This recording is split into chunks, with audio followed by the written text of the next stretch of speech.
நேற்று வினோத் அண்ணாக்கு ஒரு செம்மையான ரோஸ்ட் கொடுத்துருப்பாரு. ஸோ யாரெல்லாம் வந்து கவலைப்பட்டுட்டு இருந்தீங்களோ, அவரோட கேம் வந்து பாருக் அமர்தீனுக்கு சப்போர்ட் பண்ணுறதுனால டிவியேட் ஆகுதுன்னு நீங்கள் யார் கவலைப்பட்டு இருந்தீங்களோ அவங்களுக்கு வந்து உண்மையிலே இது ரொம்ப ஒரு நல்ல விஷயந்தான். ஏன்னா இனிமே தான் அவருக்கு புரியும். க்ளீனாக சொல்லிட்டாரு விஜய் சார், உங்களை வச்சு அவங்க கேம் ஆடுறாங்க, உங்களோட இமேஜ் அவங்களுக்கு சப்போர்ட் பண்ணுறதுனால ஸ்பாயில் ஆகிட்டுருக்கு, அதை நீங்கள் புரிஞ்சுக்க மாட்டேங்கிறீங்க, உங்களை பற்றி அவங்களுக்கு கவலை இல்லை, அவங்களுக்கு வேறு அஜெண்டா இருக்குது, நீங்கள் தான் அதை புரிஞ்சுக்கணும், நீங்கள் கேம் ஆட தானே வந்திருக்கீங்க, வேறு எதுக்கு வந்திருக்கீங்கன்னு அவ்வளோ கிளியராக சொல்லிட்டாரு. ஃபஸ்ட்டு எடுத்த உடனே பார்த்தீங்கன்னா கேட்டிருப்பாரு, இந்த மாதிரி விஜய் சார் கேட்டிருப்பாரு, அவங்களுக்கு குற்ற உணர்ச்சி இருந்துச்சா அப்படின்னு. உடனே இவர் சொல்லியிருப்பாரு, அந்த மொமெண்ட்டில் மட்டும் இருந்துச்சு, அதுக்கப்புறம் நான் பார்க்கல சார் அப்படின்னு சொல்லியிருப்பாரு.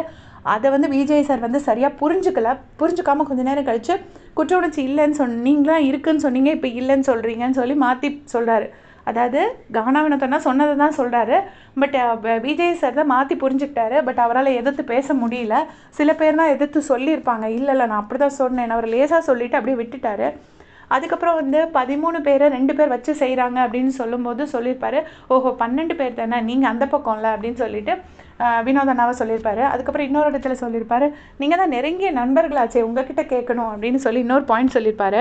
அப்புறமா அந்த கமர்தீன் திவ்யா ஃபைட்டில் வந்துட்டு சொல்லுவார், உங்களை வச்சுட்டு உங்கள் ஃப்ரெண்டு ஒரு வேலை செய்கிறாரு, அவருக்கு தெரியும் நீங்கள் எதுவும் கேட்க மாட்டீங்கன்னு, அதனால் அவர் அவ்வளோ பேசுகிறாரு, அப்போவும் நீங்கள் தடுக்கலை, சரி போயிட்டு சமாதானம் பண்ண கூட்டிகிட்டு வந்தால் உங்களை வச்சுக்கிட்டே அவர் கிண்டல் பண்ணுறாரு, ஏன்னா அவருக்கு தெரியும் நீங்கள் அவரை எதிர்த்து எதுவும் பண்ண மாட்டீங்கன்னு, அவருக்கு நல்ல தைரியம், உங்களை வச்சு அவர் அட்வான்டேஜ் எடுத்துக்கிட்டாரு, நீங்கள் தான் அதை புரிஞ்சுக்கணும், உங்களோட இமேஜ் வந்து ஸ்பாயில் ஆகிட்டுருக்கு, அது உங்களுக்கு புரியுதா புரியலையா, அவங்களுக்கு சப்போர்ட் பண்ணின்னு ரொம்ப கிளியராக கேட்டுட்டாரு. அது எவ்வளோ புரிஞ்சுது, அதுக்காக வந்து இதை சேஞ்ச் பண்ணுவாரா அப்படிங்கிறதெல்லாம் எனக்கு தெரியல. பட் ஒரு 3 months தான் அவர் கொஞ்சம் 3 months கூட இல்லை, இப்போ 1 month தான் இருக்குது. 1 month அதை கண்ட்ரோல் பண்ணிவிட்டு கேம் ஆடினாங்கன்னா அவங்க கேமில் ஃபோக்கஸ் பண்ணால் அது அவங்க கேமுக்கு நல்லது.